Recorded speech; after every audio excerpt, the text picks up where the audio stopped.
All right, so today during the lecture, we have been talking about right now, we are living in a world that we have parallel architectures, and it's really important that we utilize parallel programming to make useful use of this parallel hardware. And let's just have a brief recap from what we have learned.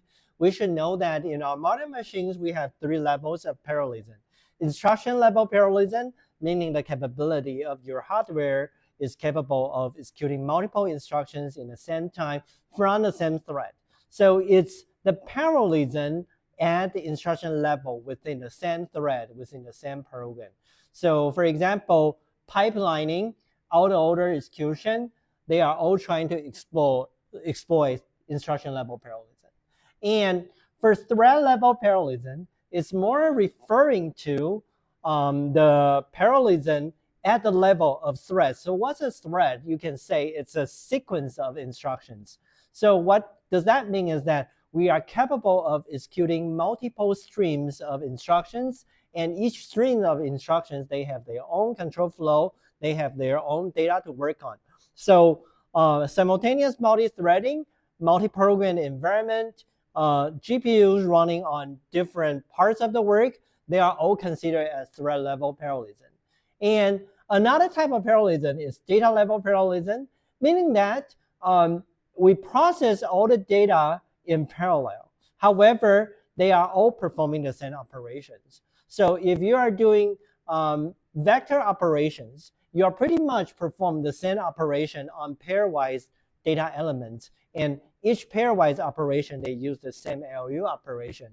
Or matrix operations, where we perform pairwise operations plus the accumulation operations, and all vectors that involve, they are all performing the same operation at the same time. So these are the parallelism that we have in our machine.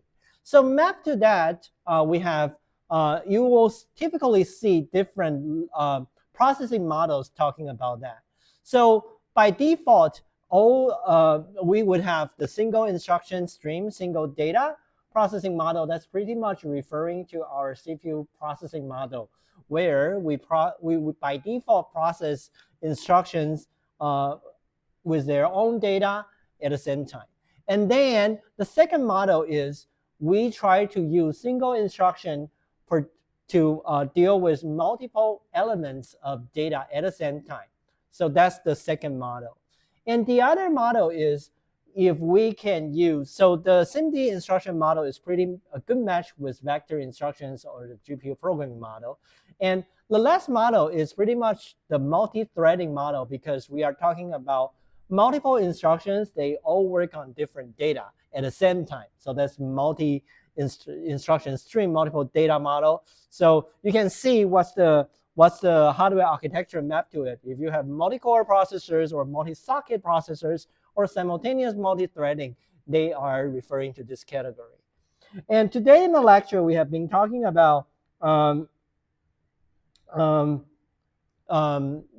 it's the Intel Alder Lake processor that it has like multiple performance core and efficient cores. And like for AMD Ryzen processor, it's also a multi-core processor. So turns out that it's really important for us to understand thread programming. So we have been talking about for thread programming, like P-threads, this kind of thread programming, we all have the assumption that it's multiple cores, each core is mapped to a thread. And all the threads, they have a shared address space. And as we mentioned, this kind of software architecture, they completely forget the cache, right? So, but that set it aside, if you take a look at the thread programming interface, it's pretty much using these primitives. As many of the demos that we have shown in the class, you can, if you want to dig into the code, it typically starts with that. We create a thread descriptor, and we have pthread init to initialize the stuff that we need for the thread descriptor describing what kind of thread we are creating, and then use a pthread create function with a function argument to tell what kind of function you want to launch on this particular thread. And at the end, at some point, there is a join where you want to gather all the results from the created thread and then synchronize them together before you can move forward. So that's the typical thread programming model. So like a very classical problem is called bounded buffer problem, also referred to producer-consumer problem, is that by default, we are having a producer consistently create new numbers and a consumer consistently consume numbers. And without any knowledge about computer architecture, there is a typical fallacy that people would think the producer thread and consumer thread, there's always an order of running them, and they are always going to run at the same speed. But from the demo we have in the class, it's never happening. So apparently, if you just assume that your code can run normally without just doing the thread computation without any additional primitives being called, that's very likely that you are going to create issues because there is no guarantee who is going to run faster.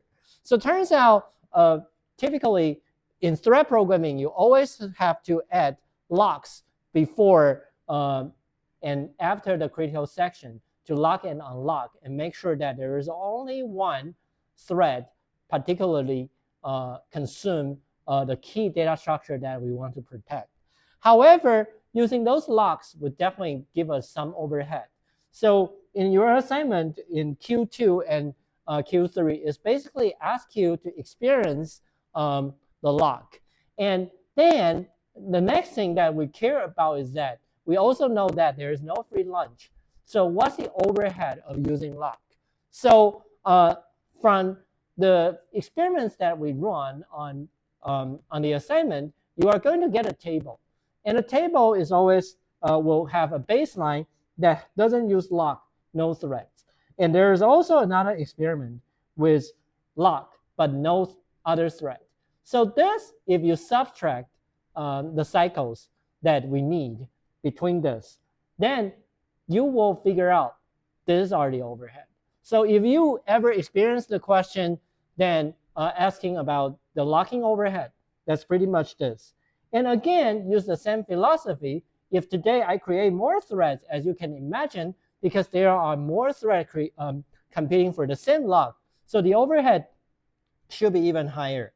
So this particular question is asking you to evaluate the growth of this overhead with different number of threads. So, and again, the implementation of the thread, this is not part of the question, but one thing I want to let you know is that inside those thread implementation, we have to use a very spatial combination of instructions called lock, or say like atomic instructions that would help us to implement the lock correctly. Because without this hardware support, you would definitely fall into some trouble that sometimes you think you did lock, but in fact, because of the hardware doesn't implement that, so there is always some kind of inconsistency issue that cause maybe two threads would get into the lock at the same time, or the lock is lost. So that's why the hardware needs to support this feature. This is the implementation supporting the lock. So then let's talk about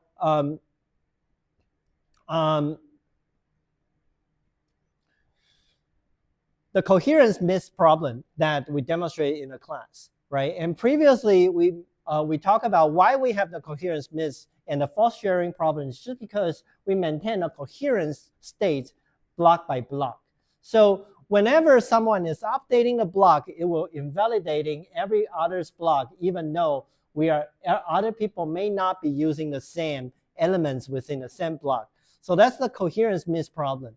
So the thing is that in Q5, we are going to ask you to evaluate how serious is that coherence problem and how does that compare to the version of single-threaded code. And then you will figure out that's another reason why we get performance drop in multi-threaded programming.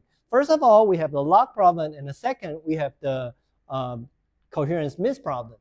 And then an interesting question here is that, okay, so as we learned, modern processors, we have SMT. And SMT is essentially two processor threads running on the same processor core.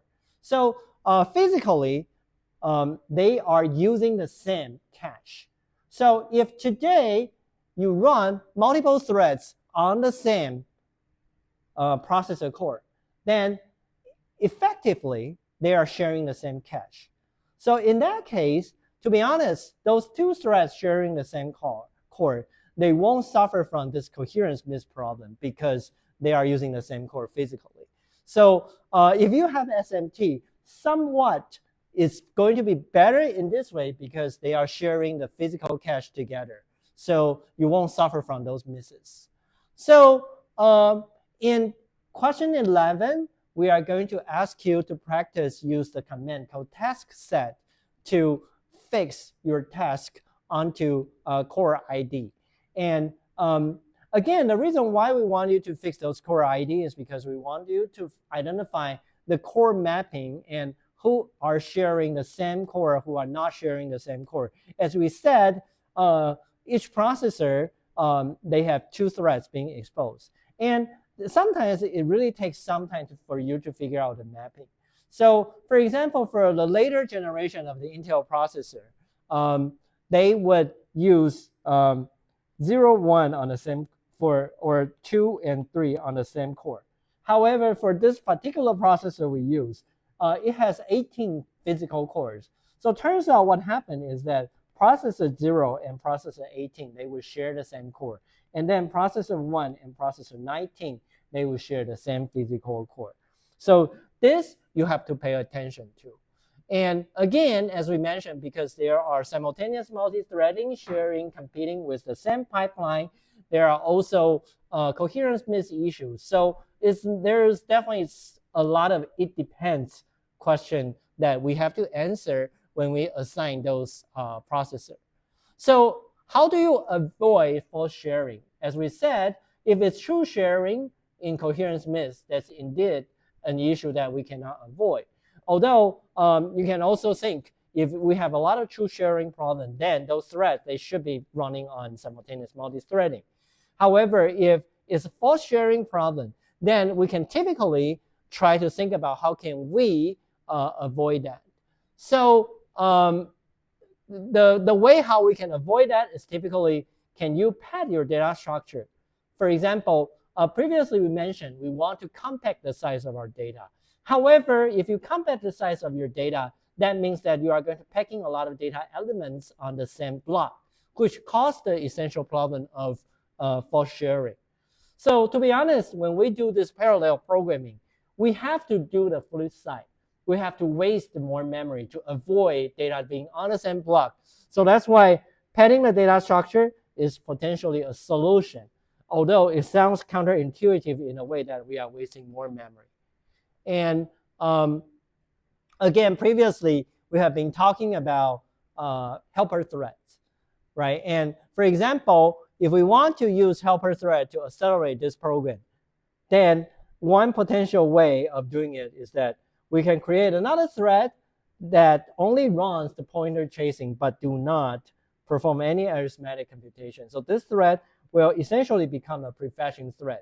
So a lot of people saying that, well, we cannot really have a good use of simultaneous multi-threading. And the answer is that you could if you abandon the original way of all the threads, they have to be running the same.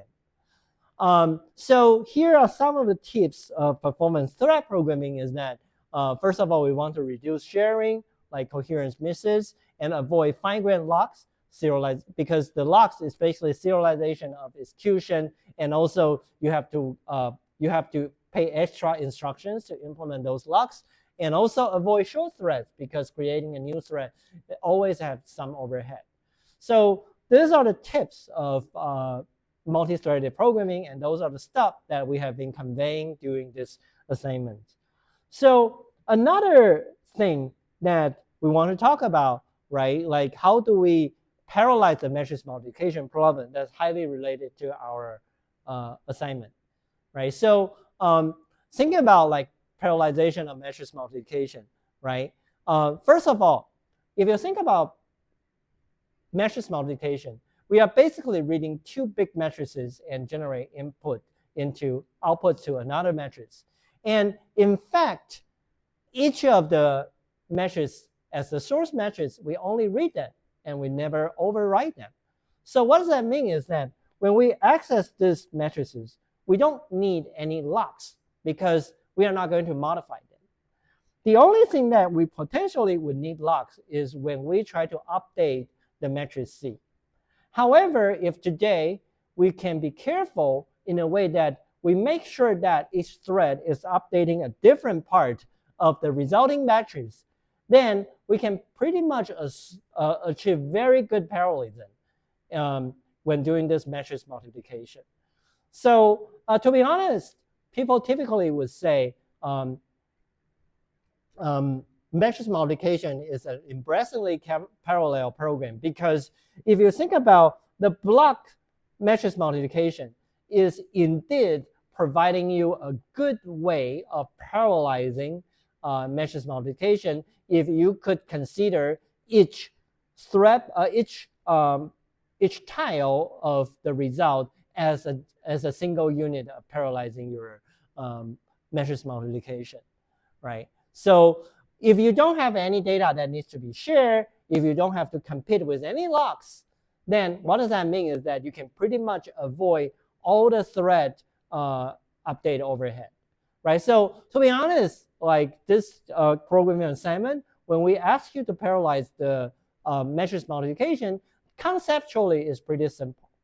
So now let's talk a little bit about if today we got a program like matrix multiplication that we can make them like embarrassingly parallel, then what's the optimal speed up that we can get? So we can take a we can recap on a multi-core version of the M-DOS law, and you should remember that that parallelizable part, there is an n that we care about. So we also previously talking about merge sort and Platonic sort. Even though merge sort seems to be better for the computational complexity, but from our demo, it has nothing better in terms of performance.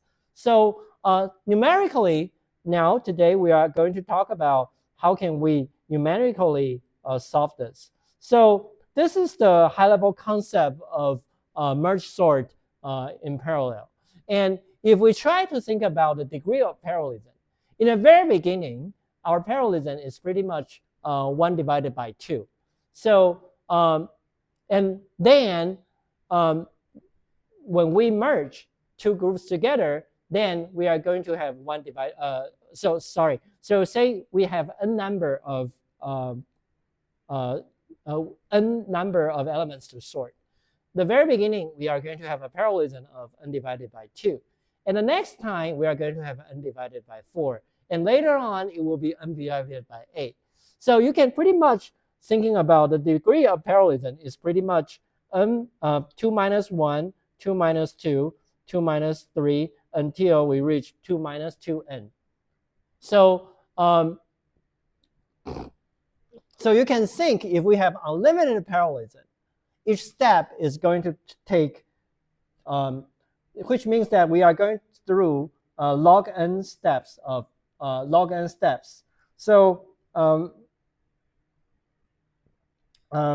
which means that on average, each portion would take this amount of time in the original program. And what does that mean is that for each original program, the first part would help if we have a parallelism of 2, we are able to get twice speed up with this way. And the least part, we are going to have a parallelism in this way. So if you can do some kind of numerical engineering, you will figure out at the end, this is what we get. And if we try to simplify it, this is the final result. We are going to get a speed up of log n divided by 2. So that's through this numerical method that we can get this this outcome, right? So if you have unlimited parallelism with merge sort, this is the best ever speed up you can get. However, if you look at Platonic sort, even though it takes more steps, however, because every time we always have a degree of 2 undivided by 2. So turns out with that, even though we take more steps, but you will figure out that all the time, this is the speed up of merge sort, and this is the equivalent speed up of Platonic sort. And this number is definitely larger than the right-hand side. Question? Is it because you can do more at the same time? Yes. Yeah. So because of the degree of parallelism is higher every time, right? So that's why end up, even though we do more steps, but each step is going to be shorter, right? So then we get significant speed up. And so today, if you have an unprocessor using this formula, you will be able to get the result we want for question 10. Okay, so and an interesting thing is that if we think today we have like 1K processors, which is way lower than the processor number we have in a GPU, right? And if we substitute that number with the equation that we end up getting, with N-Oslo, with Platonic sort, we are able to get 34 times speed up. And with merge sort, we are able to get 14 times speed up. And apparently, our GPU has more thread than that. So that's why you can see there's a huge gap between Platonic sort and merge sort, even though the processor has only 1,000 cores. So that's, and typically, give you a reference, most of the CPUs that we have has more than 5,000 cores. So you can imagine the speed up is more significant. And let's talk a little bit about data level parallelism. So in reality, this is the vector operations. And in addition to the GPU, the CPUs, they all have a SIMD instruction, which perform vector-vector operations. So like Intel has the SSE instruction, and ARM also have the Neon instruction. So in terms of the hardware, as we briefly introduced in the class, the basic idea is that we have a vector registers, and every time when we perform operations, we just perform uniform operations to all the elements of the vector registers and the ALUs, so they can be computed at the same time and then generate the result at the same time. So that's the idea of the SIMD hardware. And the SIMD instruction first introduced in 1999 and by Intel, and then AMD also incorporated that. So it's pretty much common in all the processors that we have nowadays. So if we want to do matrix multiplication in SSE4, you can actually find these pieces of the code in your textbook. And but the basic idea is that you will need to specifically tell the compiler to allocate vector registers for your variables. And then you have to use primitives to trigger those vector instructions to load vector registers. And then you have to load and fill the value and perform the operations like vector multiplication, and then use specific like assembly to store the result back. So you might wonder, okay, if I really want to get benefit from SSE, is this the only way of programming it? And fortunately, because they are highly uniform, they are highly predictable. So this class, we actually talked about, from this assignment, we actually encourage you to use this OpenMP primitive to exploit that. And OpenMP is a very simple way to program, and automatically they would try to use vector instructions whenever possible. So first of all, they start with pragma, and if you see something start with pragma OMP, it's basically an OpenMP pragma that triggered the compiler to optimize your code using OpenMP. And OpenMP is not the only thing that use pragma, and typically it's a pretty common way that people would like to add small extension to C. But OpenMP, especially for this assignment, you probably, most of the time, you need to use this parallel for as the pragma. So as it says, it's basically parallelizing for loop. So think about this. If it's parallelizing for loop, if you try to place it on something that's not before the line of a for loop, then it's not going to be effective. And sometimes if it's a smarter compiler, they will throw errors to you. So when you want to use OpenMP, you have to put this parallel for before this for loop particular. And automatically, there's nothing else you would need to do. The OpenMP would tell the compiler, can you try to generate SIMD instructions for that? And by using SIMD instruction, it means that, for example, if in the following code, I see a vector multiplication, then I would try to use vector multiplication instructions. And sometimes, if you have a really big loop, then they will generate multiple threads for you to perform that operation. So basically, their idea is that if we could use SIMD instructions to perform multiple iterations at the same time, we would do. And if the instruction string that is necessary for each iteration is very different, and each iteration is long enough to be compensate for the thread spawning overhead, then the OpenMP would implicitly ask the compiler to generate threads that can be run in parallel to exploit thread level parallelism. So this is a very easy way to parallelize loop. And there are many other things that you can exploit. So for example, you can set the number of threads. And also, you can also specifically say that, okay, I don't want create threads to parallelize loop. I just want SIMD. Then you can instead say that I want to do OMP SIMD instead of parallel. And sometimes because OMP, it doesn't really know what you are dealing with. So if you have critical sections, you have to use OMP critical to declare the following pieces, the following code block should be considered as a critical section to guarantee the correctness of your code. So for the histogram program that we implemented for the assignment, it gives you a very good example. So for example, here you use parallel for before the for loop, the main for loop. However, the histogram B++ is where we don't want to have multiple people updating them at the same time. So you want to put an OMP critical here. So this is a usage of that. So based on the explanation, I think it's good enough for you to work on programming assignment 3. So it's the same code that has been given.